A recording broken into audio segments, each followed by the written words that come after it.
नमस्कार, मैं योगेश राणा।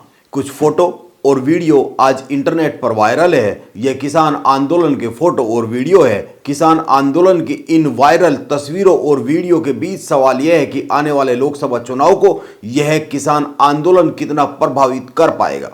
कुछ राज्य और कुछ लोकसभा की सीटों के समीकरणों पर बात करने से पहले आप दो बातों पर ध्यान दे लीजिए। पहली बात, यह किसान आंदोलन लोकसभा चुनाव से एकदम पहले किया गया आंदोलन है, इसीलिए यह चुनाव को प्रभावित करने के लिए किया जा रहा एक आयोजन है। यह बात बहुत साफ साफ जाहिर हो जाती है क्योंकि एकदम लोकसभा चुनाव के पहले इसको लाया गया है, यानी केंद्र सरकार पर और बीजेपी पर एक दबाव बनाया जा रहा है। यह इसका एक एजेंडा है। जब किसी भी आंदोलन के साथ कोई इस तरह का हिडन एजेंडा जुड़ा हुआ होता है जो कि सार्वजनिक भी होता है, तो यह माना जाना चाहिए कि आंदोलन आधा तो वहीं पर खत्म हो जाता है, कमजोर हो जाता है।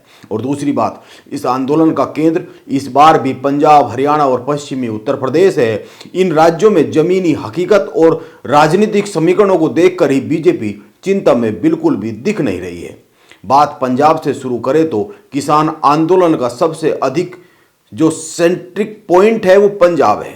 पंजाब की राजनीति में बीजेपी की कोई बहुत बड़ी हिस्सेदारी पहले से ही नहीं है। शिरोमणि अकाली दल और बीजेपी में समझौता हो नहीं रहा है। पंजाब की राजनीति इस समय कांग्रेस, आम आदमी पार्टी और शिरोमणि अकाली दल के ही आसपास घूम रही है। बीजेपी को अच्छी तरीके से पता है कि पंजाब में कुछ मिलना तो है नहीं, इसीलिए किसान आंदोलन से नुकसान कितना बड़ा हो जाएगा। अभी हाल ही में आए इंडिया टुडे ग्रुप के एक सर्वे से पता चलता है कि लोकसभा चुनाव में पंजाब की 13 जो सीटें हैं उनमें से 5 सीटें तकरीबन कांग्रेस को और तकरीबन 5 सीटें ही केजरीवाल की आम आदमी पार्टी को जाती हुई दिख रही है। 2 सीट शिरोमणि अकाली दल को मिलती हुई दिख रही है और बीजेपी को मुश्किल से 1 सीट पंजाब में मिल सकती है इस सर्वे के अनुसार। इसीलिए बीजेपी को कोई चिंता है ही नहीं पंजाब को लेकर। वहां से जो भी मिल जाएगा उसे प्लस ही कहा जाएगा, वह फायदे का ही सौदा होगा।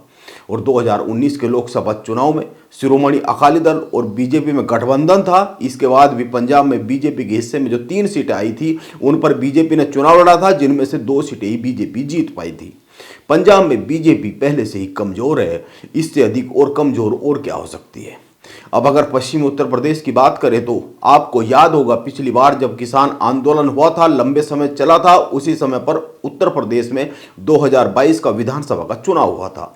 इस चुनाव में किसान आंदोलन का कोई असर साफ साफ दिखा नहीं था। भाजपा पश्चिमी उत्तर प्रदेश में करीब 70% सीटों को जीत गई थी। बीजेपी ने आगरा, मथुरा, गाजियाबाद, गौतम बुद्ध नगर इन जिलों की सभी सीटों को जीत लिया था। शामली, मुरादाबाद में भी अच्छा प्रदर्शन किया था। मुजफ्फरनगर और मेरठ में भी अच्छा प्रदर्शन किया था।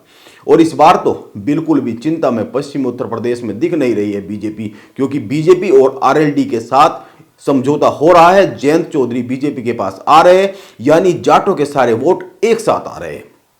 चौधरी चरण सिंह को भारत रत्न बीजेपी की केंद्र सरकार ने दिया है। उत्तर प्रदेश में राम लहर उठ चुकी है और ध्रुवीकरण भी पश्चिमी उत्तर प्रदेश में सबसे ज्यादा होता है। इसीलिए यह किसान आंदोलन इस बार भी पश्चिमी उत्तर प्रदेश में कोई बहुत बड़ा असर लोकसभा के चुनाव पर डालेगा, ऐसा तो लगता नहीं है। अब बात करते हैं हरियाणा और दिल्ली की। पिछली बार किसान आंदोलन का सबसे चर्चित चेहरा रहे थे गुरनाम सिंह चढ़ूनी। इस बार गुरनाम सिंह चढ़ूनी किसान आंदोलन के साथ नहीं है। गुरनाम सिंह चढ़ूनी ने पीटीआई को दिए बयान में कहा है कि दिल्ली कूच का ऐलान सभी किसान संगठनों की एक राय से नहीं लिया गया है। हम इसके साथ नहीं है। अगर किसान आंदोलन से जुड़े हुए संगठन उन्हें बुलाएंगे तो वे जरूर चले जाएंगे, लेकिन अभी तक उनके पास कोई संदेश बुलावे का आया नहीं है। इस तरीके से साफ सी बात है, हरियाणा में भी इस बार जो किसान आंदोलन है ये बहुत अधिक असर दिखाता हुआ दिखता नहीं है। ऐसा लगता है पिछले 1 माह में बीजेपी ने बंगाल से लेकर बिहार और महाराष्ट्र से लेकर उत्तर प्रदेश तक लोकसभा को लेकर समीकरण साधे हैं। बीजेपी पर्दे के पीछे और पर्दे के आगे लगातार काम करती हुई दिख रही है और कांग्रेस इस तरह का कुछ भी करती हुई नहीं दिख रही है।